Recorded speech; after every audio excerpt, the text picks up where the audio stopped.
మొదలు పెడితే చివరి చక్రవర్తి వరకు కూడా స్థానికులనే ప్రోత్సహించడము, స్థానికులకి ఉద్యోగాలు ఇవ్వడము, స్థానికులనే వివాహం చేసుకోవడము, ఇలాంటి కారణాల వల్ల స్థానిక భాషని ప్రోత్సహించడము, ఇలాంటి అన్ని ప్రధానమైనటువంటి కారణాల వల్ల వీళ్ళ కాలంలో ముల్కీలు నాన్ ముల్కీలు అన్నటువంటి సమస్య తలెత్తలేదు.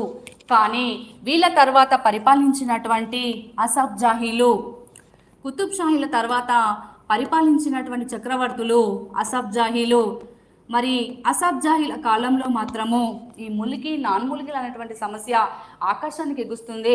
మరి వీళ్ళ కాలంలో మొదలైనటువంటి సమస్య అంటే బహుమనీ సామ్రాజ్యంలోనే మొదలైంది, కానీ కుతుబ్ షాహీల కాలంలో తలెత్తలేదంటున్నాం.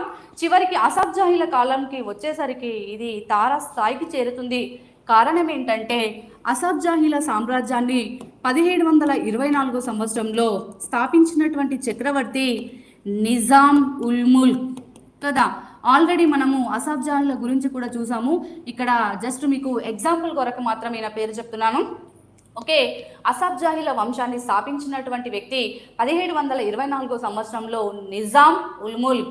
అయితే ఈ నిజాం ఉల్ ముల్క్ ఉత్తర భారతదేశం నుండి ఉత్తర భారతదేశం నుండి ఈ దక్కన్ ప్రాంతానికి వచ్చినప్పుడు, ఉత్తర భారతదేశం నుండి దక్కన్ ప్రాంతానికి నిజాం ఉల్ ముల్క్ వచ్చినప్పుడు తనతో పాటు తన అనుచరులను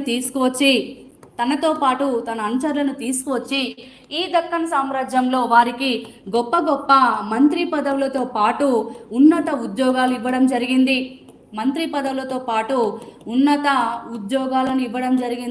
నిజాం ఉల్ ముల్క్ 1724 సంవత్సరంలో అసఫ్ జాహీల వంశాన్ని స్థాపించినటువంటి నిజాం ఉల్ ముల్క్ ఉత్తర భారతదేశం నుండి దక్కన్ ప్రాంతానికి వచ్చినప్పుడు తనతో పాటు తనకు విశ్వాసపాత్రులుగా ఉన్నటువంటి తన అనుచరులను తీసుకొచ్చి ఇక్కడ ఈ దక్కన్ ప్రాంతంలో గొప్ప గొప్ప మంత్రి పదవులతో పాటు ఉన్నత ఉద్యోగాలను ఇవ్వడం జరిగింది.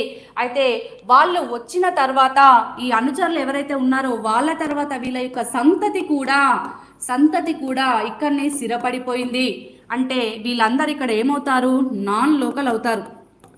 ఉత్తర భారతదేశం నుండి వచ్చినటువంటి వీళ్ళు మన ఇక్కడ దక్కన్ ప్రాంతంలో ఇక్కడ వీళ్ళు ఏమవుతున్నారు, ఇక్కడ వీళ్ళ తర్వాత వాళ్ళ సంతతి కూడా ఇక్కడ స్థిరపడిపోయింది కదా.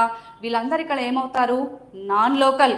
సో మరి అసఫ్ జాహీల వంశాన్ని స్థాపించినటువంటి నిజాం ఉల్ ముల్క్తోనే మరి ఇక్కడ నాన్